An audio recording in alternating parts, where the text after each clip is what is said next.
Hello guys, in this video I'm going to show you how to create a slide in the Google Slides app.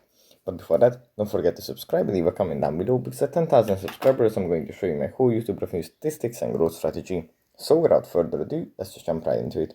First we have to open up Google Slides. Here it opens up in this view.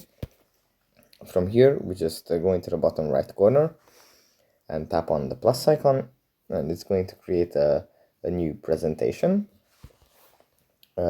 Where we can just start working on the document.